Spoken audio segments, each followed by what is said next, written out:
Okay, we'll get started. All right, welcome to the November 18th special meeting of the Independent Independent Citizens Bond Oversight Committee for OUSD and measures B, J, and Y. We'll get started. Mr. Hollis, can you please conduct a roll call to establish quorum? Yes, Chair. On the roll call for the measures B, J, and Y, Independent Citizens School Facilities Bond Oversight Committee special meeting for November 18th, 2025. Member Nelson. Here. Gotcha. Member Jones III is absent. Member Dawson. Here. Member Clark. Here. Secretary Gonzalez. Chair Butler. Here. Quorum present. Excellent. Okay, well, really quickly, Mr. Hollis, can we just confirm that all of the audio and visual is working fine and everyone can hear us? Yes, that should be the case. Excellent. Okay, and just a reminder that if there are any members of the public that would like to comment on any applicable items, please fill out a speaker request card. Those cards are available near the entrance. Okay. Start with our first item of new business. This is item C.-1. It is a presentation of the budget to actual expenditures, and it will be presented by Mr. Ezer.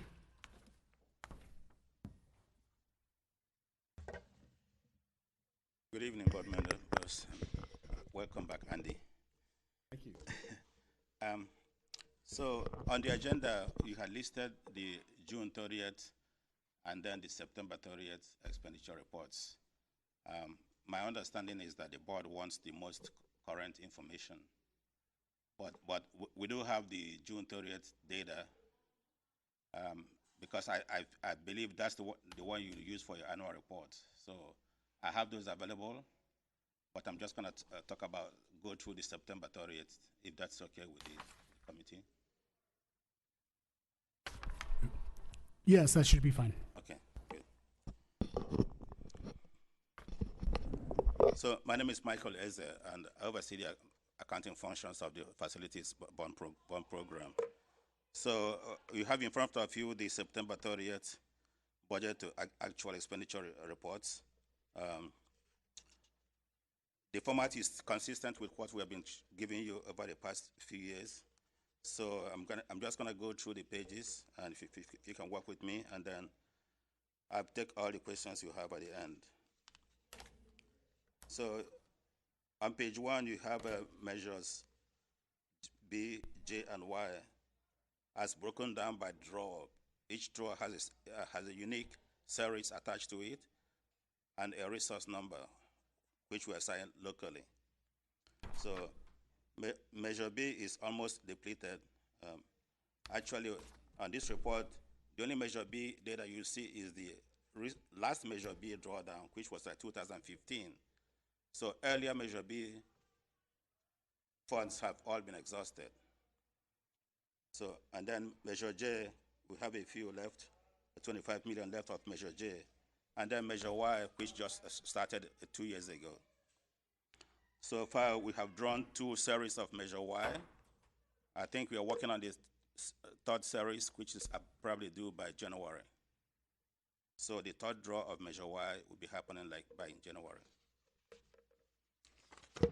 So I'm just gonna go through the pages, starting from page 2, measure Y. Most of the projects under this measure Y is under design and construction. We did something different. We arranged the project status to the right side that shows you the status, the current status of these various projects. So you can see mostly for measure Y, Page 1, mostly design, and second page is construction, and very, very few of Measure Y has been completed.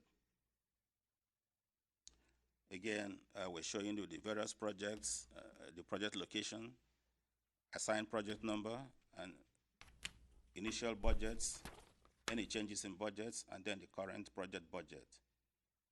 Also, we're showing you the expenditures to date, cumulative over the years, and then current, and then budget to actual balance as of September 30th. And of course, the percentage of expenditures to budget. So those are the details we're showing you. So I'm just gonna go through page 3, Measure Y continues on page 3 through page 4.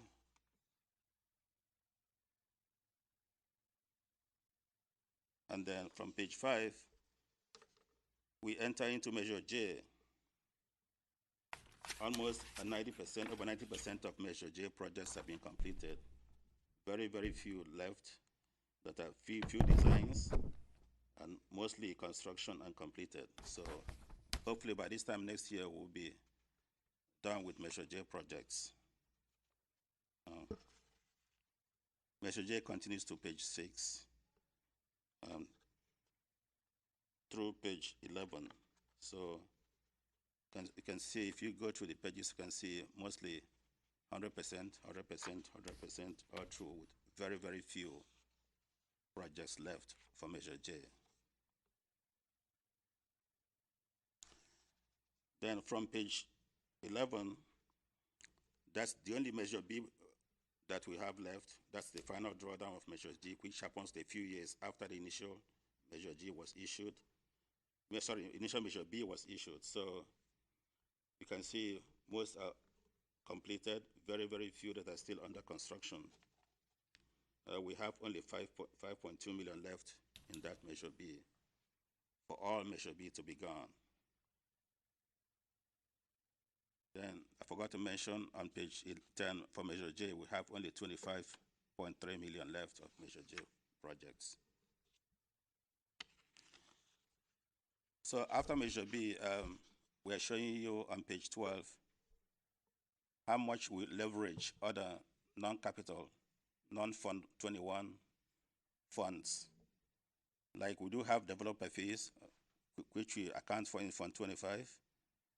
And we're showing you how we have leveraged these funds for the past 5 years, how they have supplemented the budgets in Fund 21. The same with page 13, how we have also leveraged the OPSC funds that we account for in Fund 35, just to supplement some projects. As of September, we have a balance in Fund 25 for 23.2 million. And also for Fund 35, we have a balance of 9.3 million. These funds will go to supplement whatever projects we have in Fund 21. At the end, then we have, as the board had requested, we had a one-page information for current Measure Y projects. So hopefully you continue to need this information if you desire to make any changes, so please let us know. So we have a one-pager for CCPA. Shows you how the project is being funded. You can see Measure Y has an allocation there, Fund 25, and we also do have some Ezer funds, which we use to leverage to bring this total project budget to 68 million. The next, we have a Claremont Kitchen at MPR, which actually, I believe is completed by now. So it gives you the breakdown, the funding, how the contracted amounts, various vendors that took part in the construction project, the pool project, amount we paid, and then contract balance as of September 30th. Then also we have the coal project, which also is completed project. it was funded, Measure J, Measure Fund 35, and Measure Y. Various allocations, vendors paid, contracted amounts, amounts paid, and contract balance as of September 30th. Then we have Garfield, which is kind of like one of the newer projects that is just starting. This project is purely funded out of Measure Y. And so far, it's an ongoing, just started, one of the newer projects. Then after that, we have the Laurel CDC, which is also a completed project, funded through Measure J and Measure Y. Shows you how the money was spent and the vendors that took part in the project cycle. After that, we have McClymonds, which is a newer project being funded solely out of Measure Y. I think the project is still under the initial stages, so there haven't been much expenditures on this, probably only 6 million expended so far. And then we have the MLA split into two at Maxwell Park and the Living Schoolyards. So these are the one-page detailed summary of all the projects going under Measure Y. So I'll be ready to take any questions you might have.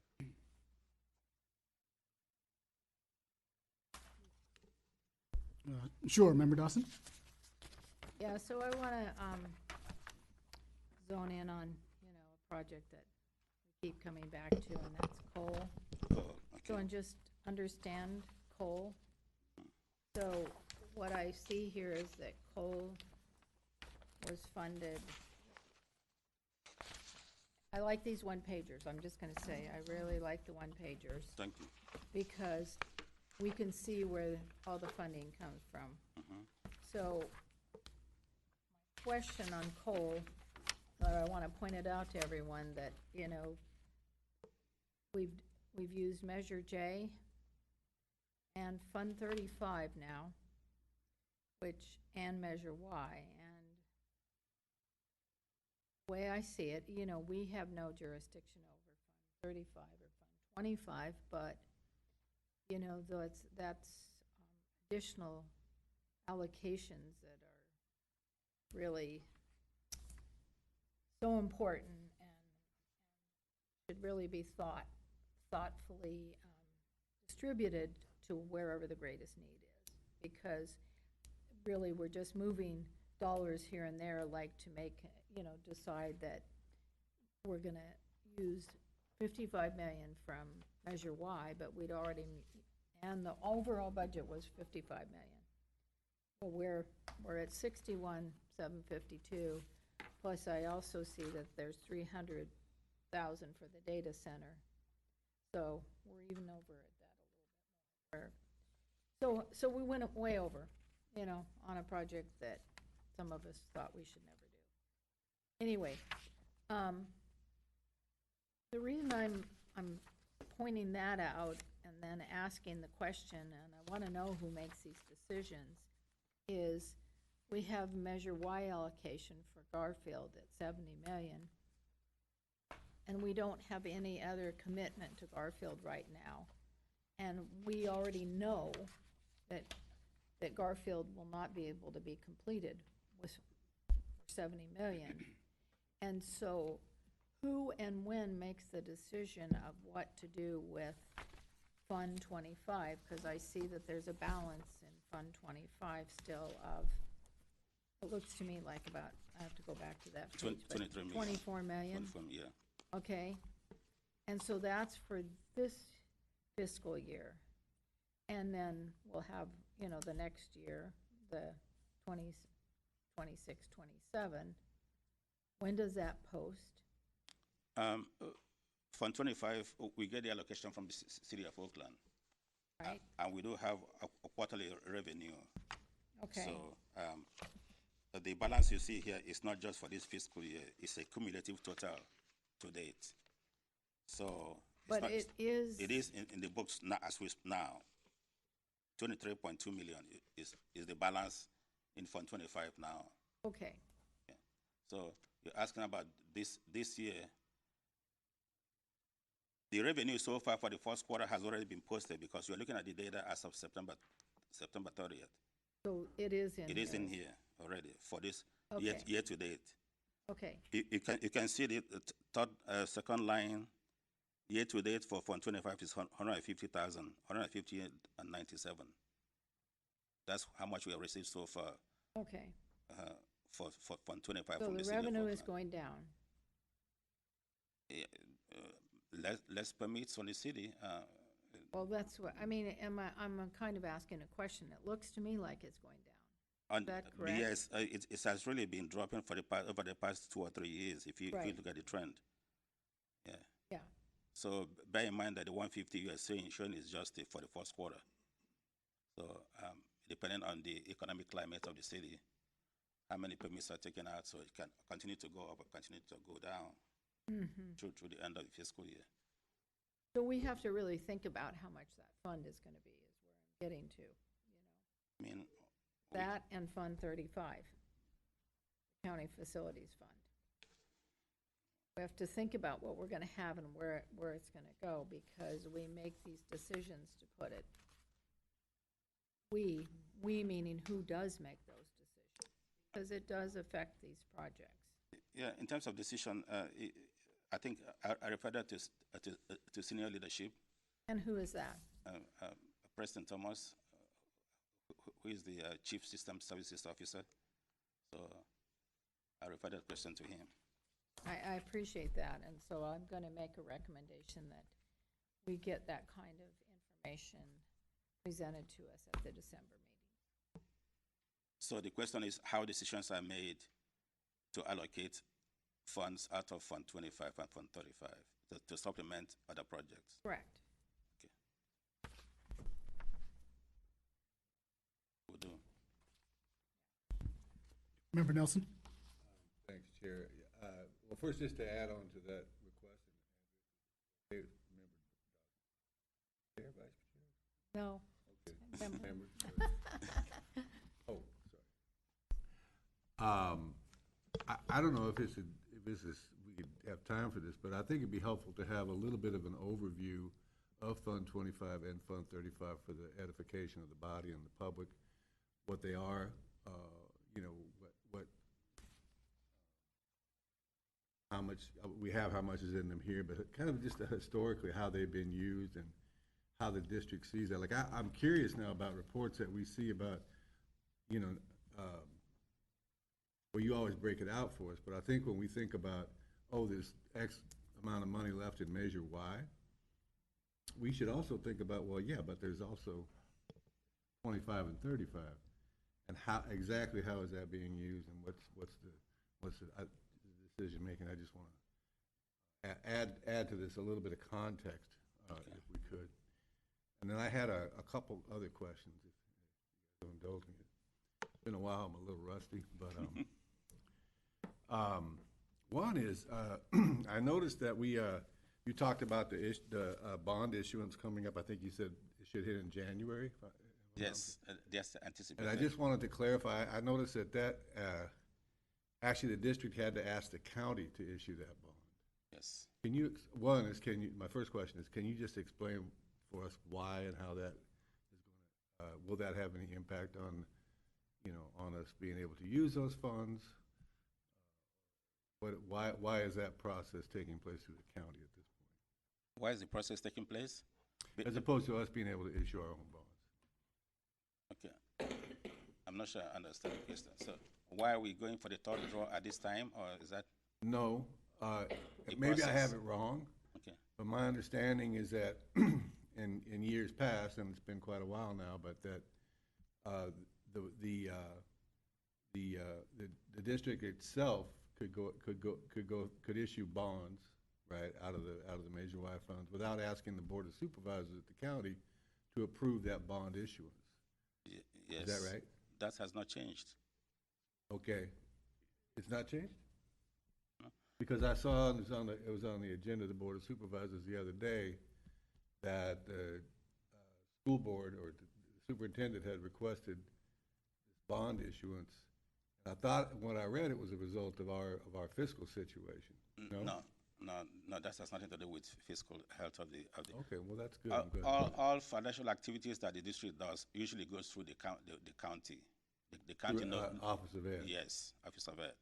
So they are aware of all these things. Whenever we go to issue a new bond, to draw down on existing bond, like we're trying to see now, they are also part of the conversation. Okay. So we don't just go out on our own and just start making commitments out there. So it starts with the chief business officer is involved, and then the county also is part of the conversation. Okay. And then, of course, we have our bond council, who is also part of the conversation. Gotcha. Okay, I'm not doing too good so far, huh? No, that's okay. You're doing just fine. Question is, could you just, I think I understand the developer fees, Yes. but could you just briefly talk about, we can talk about this now, but just for the purposes of this conversation, just very briefly, the CIP fund, the capital improvement project, where that comes from and how that's, how we get it? The county, when it goes to the county? I think I refer that to the chief systems officer. Oh, okay. So we'll have a report next time. Also, Mr. Hollis, is there anyone joining virtually from district staff who may be able to address some of the questions posed by the committee? Currently, there is David Colbert online. Yeah, I'm here this evening. Good evening, committee. However, to Michael's point, these are conversations that you all will need to have with the chief systems business officer. So we'll make sure that he is aware. We're tracking these questions, and we will have him present to you all. Great, thank you, David. No, yes. Yeah, so I just make a suggestion to everyone on the committee, if you have questions, that we send them to Andrew Butler and make sure that they're all on the agenda for the December meeting. So because Fund 35, Fund 25, what it's looking like prospectively for the next bond issuance and what our bond rating is, I think we need really a report on where we are financially with Measure Y and Measure J, what the future looks like. I mean, when you say you need a report of where we are financially, this is. Well, I mean, as far as spend down, like overtime, what is the, when do we think, the district think they need to go out for another bond or want to go out for a bond, and how are they making that decision? Yeah. So that is I think That's for a new bond measure.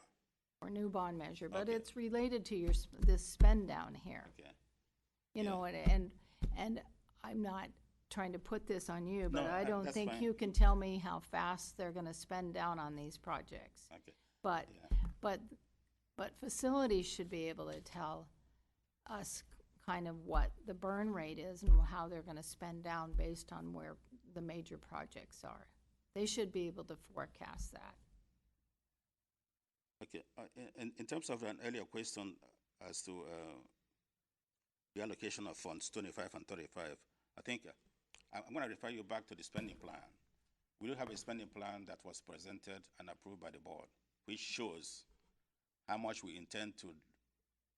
allocated to be spent out of Fund 25 and Fund 35. So the last spending plan that went to the board, I think it was in March. If you take a look at that, you can tell you which projects we are leveraging. Apart from Fund 21, we're leveraging from Fund 25 and Fund 35 to supplement. So it's right there in the spending plan. It's not a decision that you just woke up and make. The board already pre-approved those.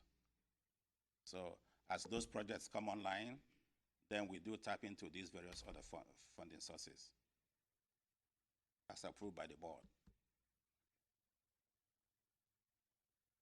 Great, thank you. Mr. Ezer, I think it's great that we do have the additional column for current project status, but just so I understand, if we take a look at, say, page 3, for the for the projects whose status says completed, if we take a look at the next column over to the left, and it says, 68% is the expenditure as a percentage of the budget. Does that just mean that that project came in under budget, and that's how we should understand that? Yes. Okay, excellent.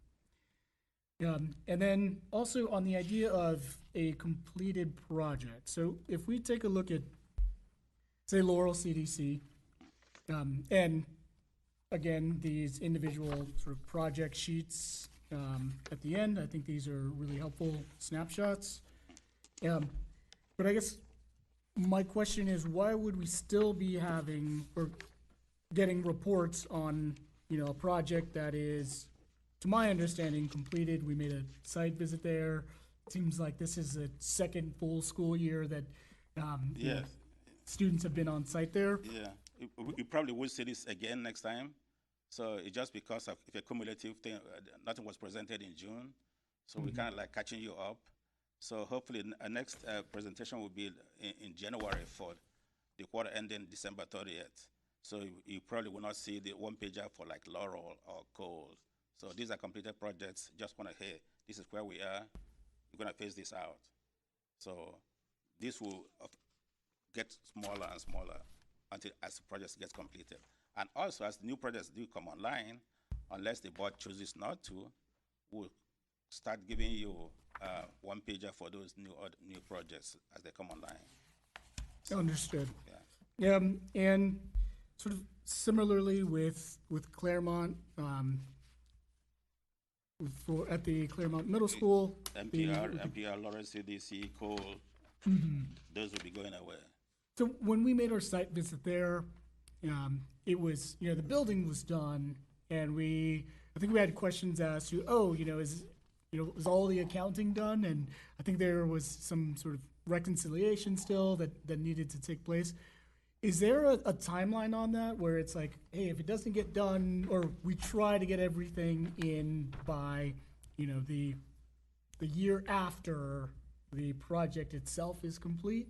Is there timing, or is it just, hey, if the architects or some of the builders, if they've got changes or requests that can kind of go on indefinitely, is there a cutoff time for that?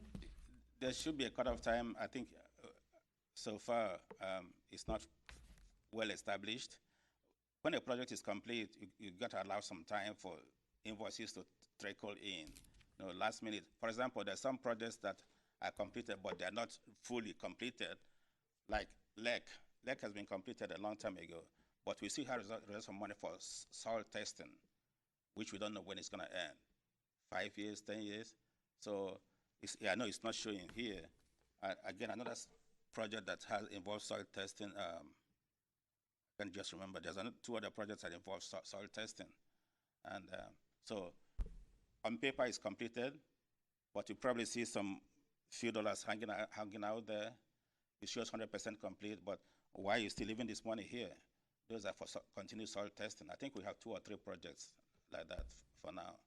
And who knows, there might be more in the future. Thank you. So, And one final question. This may be for you or maybe for other district staff, but on page 2, it's the sort of second row. It's this data center router. page 2, second row. Yes. I'm just unfamiliar with what that is. I mean, it looks to be more than I would think a router costs, but I just would like to understand that, like whatever this project is. Is that a specific project name or just the second row, the whole entire second row? It is data center router on page 2. Oh, facilities, data center.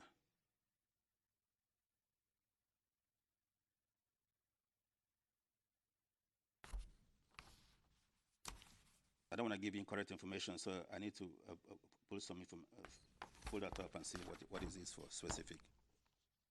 Okay, thank you. Yeah, I think that's also one we'll just note for the December meeting as well. Sure.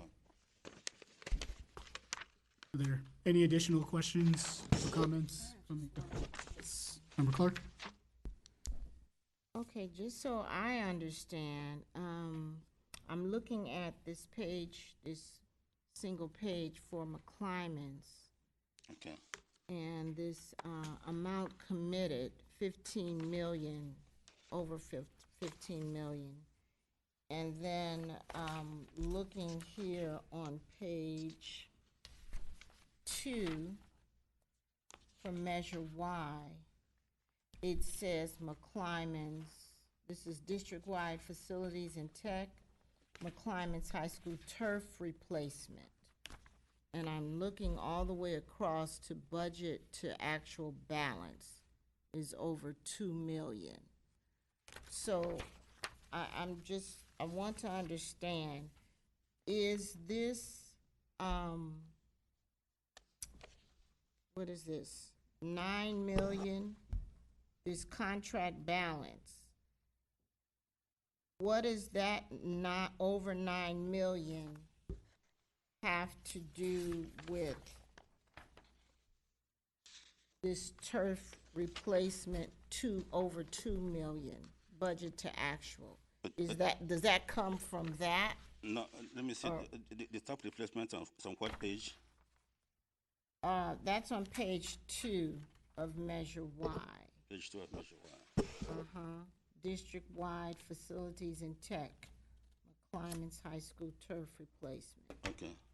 So I'm looking all the way across to budget to actual balance. Okay, if you look at the project number, the top replacement is a different project from the McClymonds mod.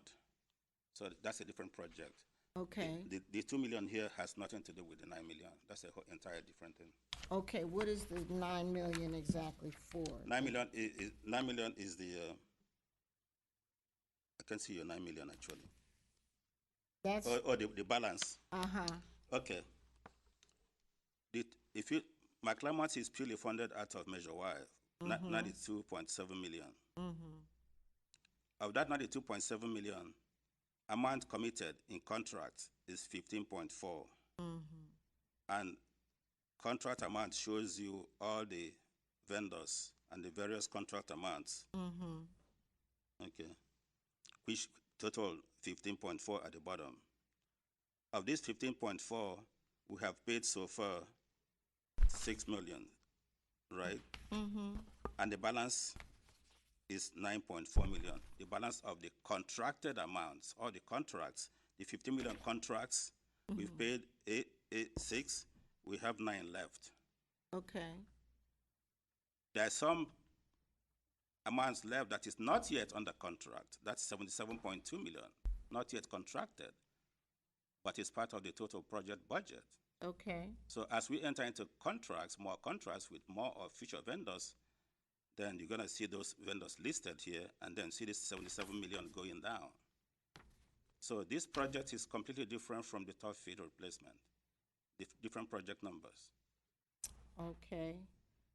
So where is this 2 million, over 2 million coming from? It's regional allocation that has nothing to do with the modernization. Okay. Yeah, different, separate allocation. But is it Measure J? Is it Measure Y? That's No, the it is thing. Measure Y. All of Yeah. this is still Measure Measure Y Y. money. So we are doing the field for them under Measure Y. We're also doing the mod.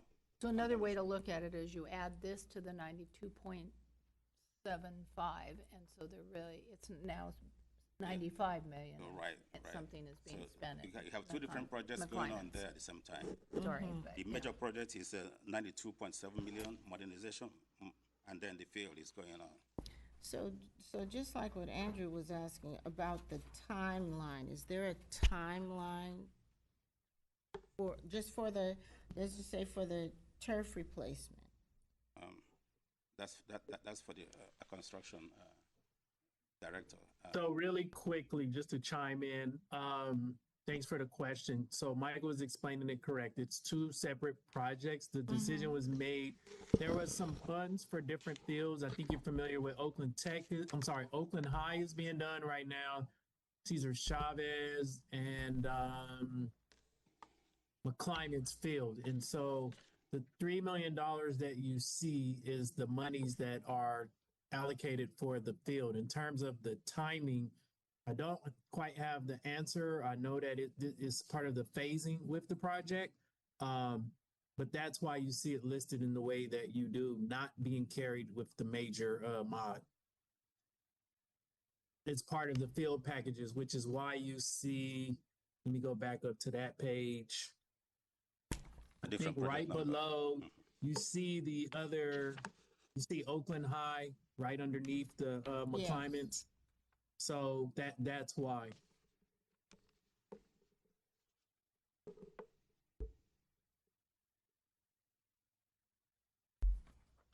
Okay. Thank you. Member Dawson?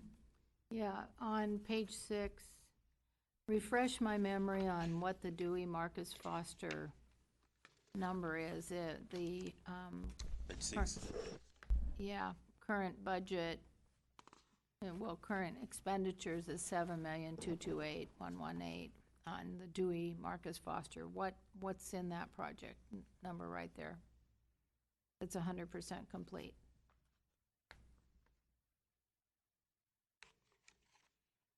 On page 6.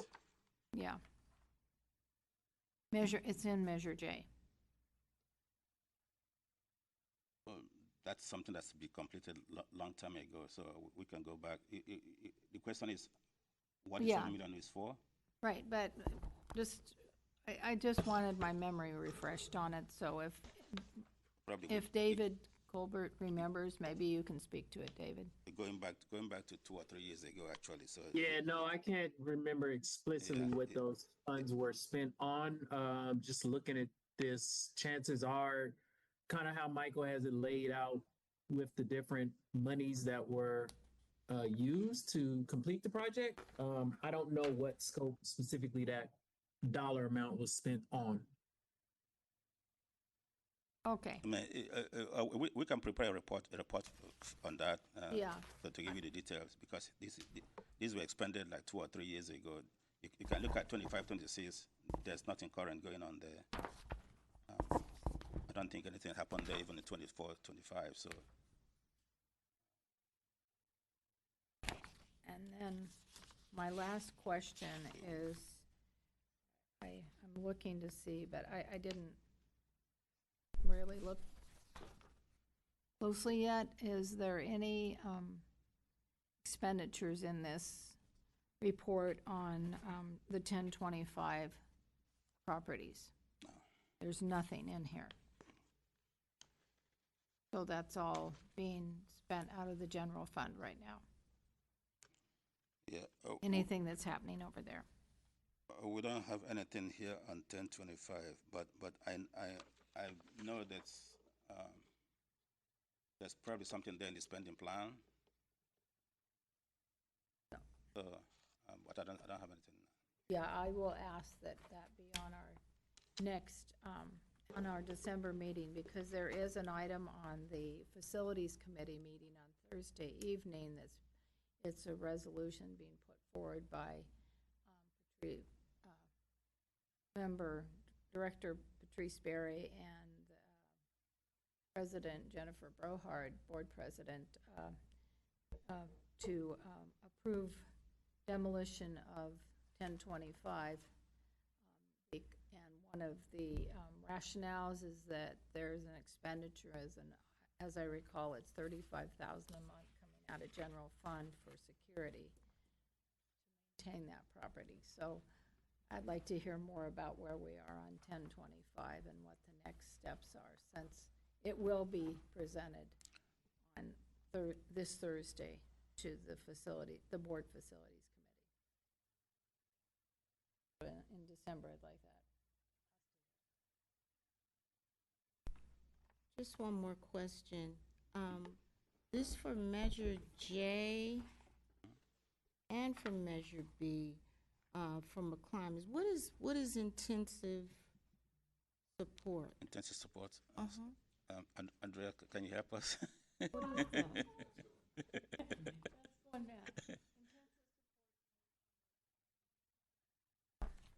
The What page are you looking at? I'm sorry. Oh, go ahead, Andrea.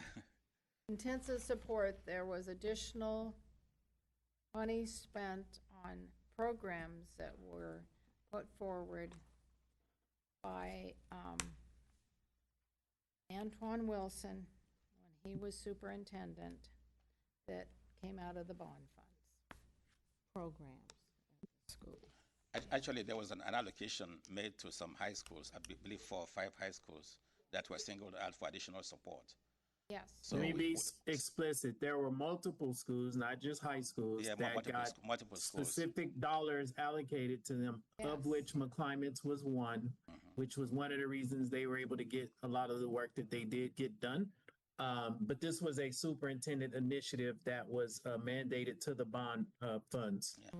It was mandated. Okay, thank you. Didn't, I will just say, it did not go through the normal process to get the approvals.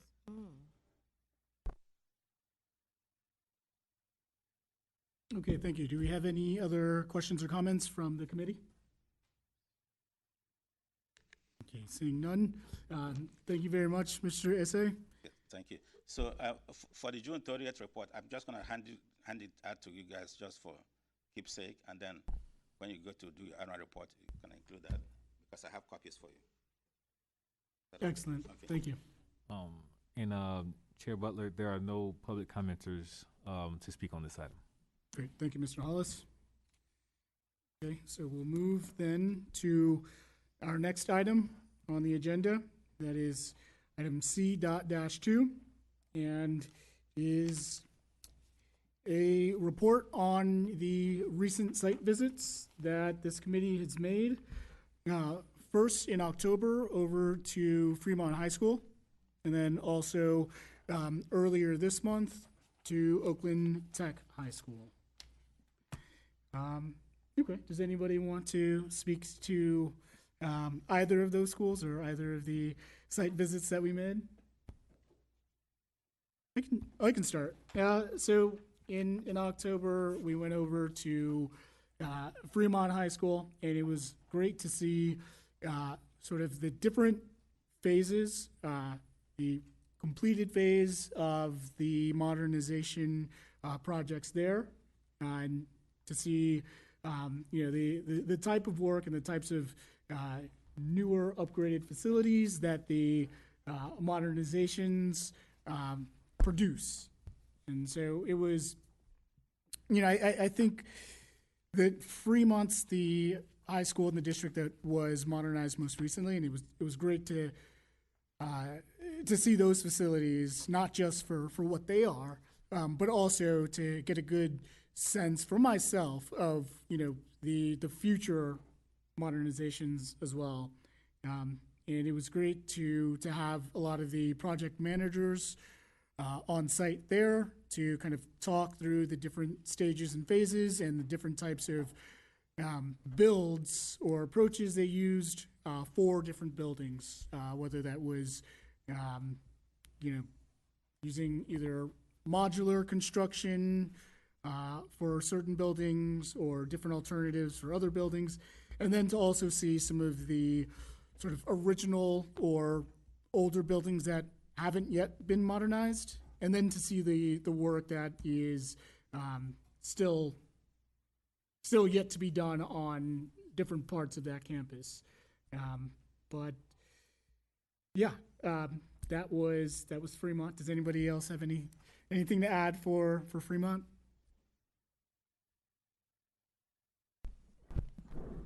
Well, I think you captured it very well. I will just say that that what we also saw is a few areas that haven't been completed, one being the cafeteria and that building. And what it shows is that we spent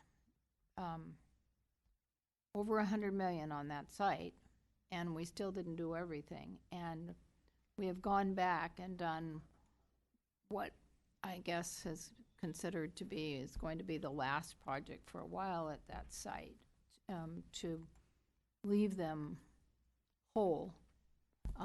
So, and that's something that, you know, it's a philosophy of how you decide and of who gets what, but I wish we would have been able to visit the before of the units that are being replaced at Fremont, because, you know, you compare that to what's happening at McClymonds, and you know that the 92 million or 97 million, whatever it's going to be, is not going to be enough to do all of McClymonds. And we could say the same thing about Roosevelt, and we can say the same thing about Garfield. So how do we make these decisions to serve all kids and continue to put the lens on equity and parity? And so that's always my concern. So I think it's really good that we went to see these places, and yeah, so that's what I have to say about the Fremont. Thank you. Member Nelson? Thank you. Obviously, I wasn't at the site visit, but I always want to say when we talk about Fremont High School that that investment resulted in increased enrollment and higher graduation rates at Fremont High School.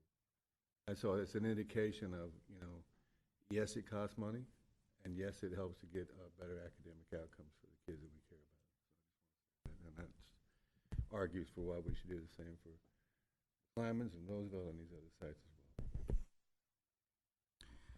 well. Absolutely. Okay, and earlier this month, as I mentioned, we had a site visit to Oakland Technical High School, and there we learned a bit about some of the updates that they had made to the asphalt there. And in addition to that, a lot of the sort of updates to the facades of some of the buildings, you know, to almost in a kind of campus beautification approach, is painting some of the gymnasium buildings, and you know, that's just the outside. But we went into the gymnasiums to see some of the recent upgrades and renovations there, and you know, they've done a great job. One of the other things actually was the first item or first stop on the tour. It was of the sort of the solar battery installation or the battery backup. And that piece is certainly going to help with the district's sustainability goals.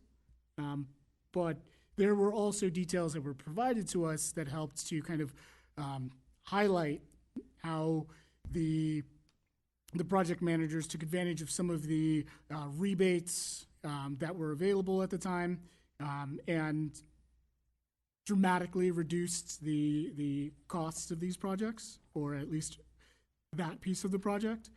And yeah, it was great to again speak to the project managers on site there, some of the facilities and buildings and ground folks on site there, to kind of understand the process and also understand what especially for the asphalt piece, because hearing it from them, it was a sort of safety hazard for a lot of the students. Apparently the asphalt at the time or prior to the updates had caused, you know, a handful of tripping accidents and other things. So it was great to hear that, you know, it was updated, but also that there were processes in place to make sure that those updates, you know, lasted longer or will last longer. Did anyone else on the committee have anything else to add? Yes, Member Clark. I really enjoyed seeing those updates. The solar was really impressive. I will say that when we went over to the tennis courts, as beautiful as it was, and beautification does matter, you could see the cracks along all the edges, and I don't know if he was the project manager that was explaining to us that if that isn't sealed up, then we have a worse problem on our hands because of it messes with the soil, right? So it's like putting a Band-Aid on it, even though it's beautiful. The young people will enjoy it more, enjoy their school more, just because of the beauty of it, but it's still a Band-Aid. And we don't want to make that a habit. You know, where we have the money to do it, we need to really deal with it before it gets out of hand, and then we have more money to spend that we don't have to spend. Yeah. Agreed. Yeah, I think they mentioned that, you know, the scope of that piece of the project was solely for the surface of the tennis courts. But yeah, I do remember that gentleman mentioning that, if there were unlimited funds, we would sort of restructure that court and seal it better. But yeah, it was a great visit to Oakland Tech. And, oh, go ahead. Yeah, and it was great to see that they sort of updated a lot of the some of the external facilities near the gymnasiums, both the boys' gym and the girls' gym, or north or south gym. I can't remember how we were phrasing those. Yes, did you remember, Dawson, have something to add? Well, I just wanted to say, I think much of the work that was done there was actually done by buildings. And I don't think much of the funding came out of measures Y or J. I can't remember if the window replacement came out of one of these measures, because I think that was a district-wide initiative in the bond, so you could spend that money on that. But I think it was a show and tell of the opportunities that if they have a little bit of bond money, where they can parlay it with buildings and grounds to do some of the work. So, because you have to be careful in that, and in other words, I believe on the solar, the generator, we were told that was really being paid for out of initiatives. Now, the project manager, is she a facilities project manager that's charged off to the bond? Or is she charged off in another way? In other words, was her entire project management paid for by that grant?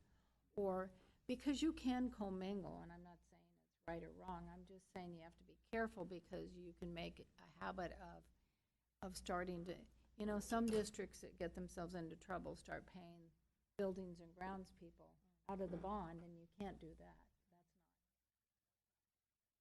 That's not as much as you might like to.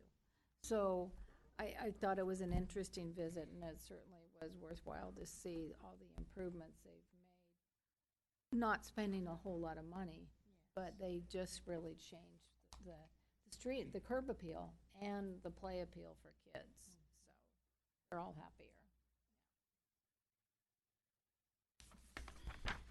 Yeah, and this is just coming back to me now. I seem to recall that there was discussion of an ongoing project there, improvements perhaps to the auditorium that we were not able to see. I think it was some of the either paints or other fumes were too strong, and it just wasn't ripe for us to visit. But hopefully, we can go back there eventually and see the renovated auditorium, perhaps catch a show there. I'll just, I remember that part of the conversation too. I think the bond is paying for the abatement, but the site, the PTA and some funders, private funding is paying for the seating. Because they're gonna have a big party there in December to celebrate, but it basically, the money came from outside it. And so, once again, it's one of those joint ventures where they made it happen in the abatement part of it. I believe it's paid for out of one of these funds, whether it's 25, 35, or, you know, it's not showing in here, and so, maybe, you know, this report seems to have a lot of line items, but not really.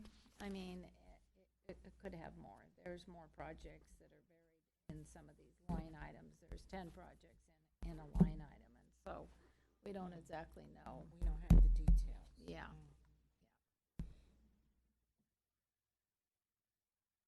Okay, anyone else on the site visits? I just want to appreciate you all for going to said site visits. I think, not that you guys don't already know, but you're able to physically see a lot of the challenges that exist within the facilities department. You're able to see with your own eyes. You just brought up how when you mentioned that we're able to put a Band-Aid on certain things, especially it was good for you guys to hear from the buildings and grounds folks in terms of, because there's some in meetings that are coming up, you'll probably hear deferred maintenance conversations and things of that nature where we just pretty much do the best we can. The board will make a decision to say what a budget is for a project, and that's our marching order. So a lot of times we are, Andrea mentioned it earlier, we are at a deficit to start a project because you guys mentioned like Garfield and other things, right? And so decisions have to be made because the money is trying to be stretched throughout the entire district. So you all going and seeing what the implications behind not having enough money and us trying to do the best we can. I'm just appreciating that you guys get to see it and then how it translates and the challenges that we're all faced with. Thank you, David. Okay, Mr. Hollis, is there public comment for this item? There are no public commenters for this item, Chair. Okay. Well, that being the last item on the agenda, well, actually, I did want to take a moment to welcome Member Andy Nelson back to the committee. When I first joined the committee, you were on, and you know, I had maybe just 1 year where you're off, but it's great to have you back. You know, I can speak for myself, if not the entire current committee, that you're certainly an asset to this body.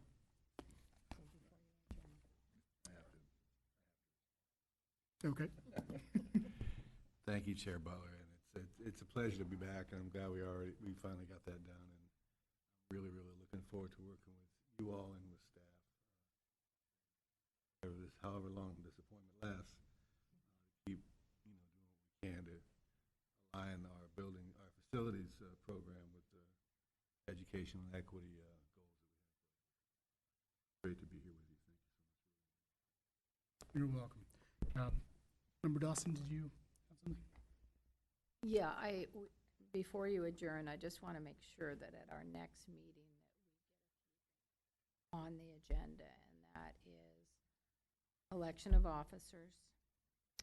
I'd also like to know from staff what the policy is that doesn't allow a previous board member to be appointed because as I understand it from the board president,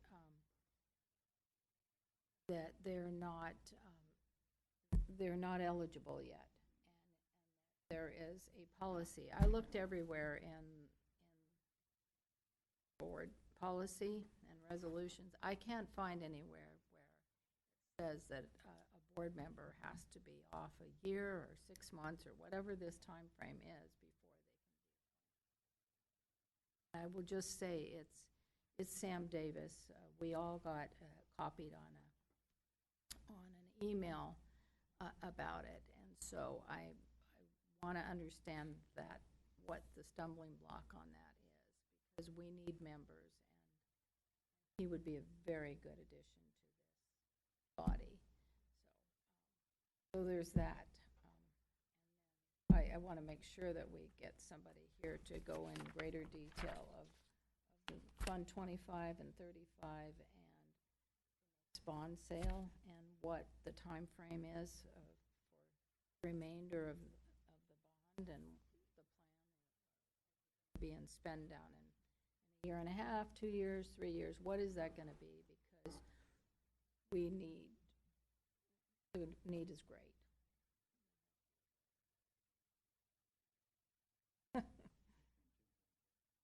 And 1025, and so that's the last one, is the 1025.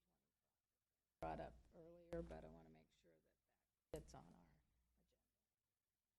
I can email you also. Great. Okay, thank you, Member Dawson. And yeah, again, that being the final item on the agenda today, this meeting is officially adjourned. Thank you.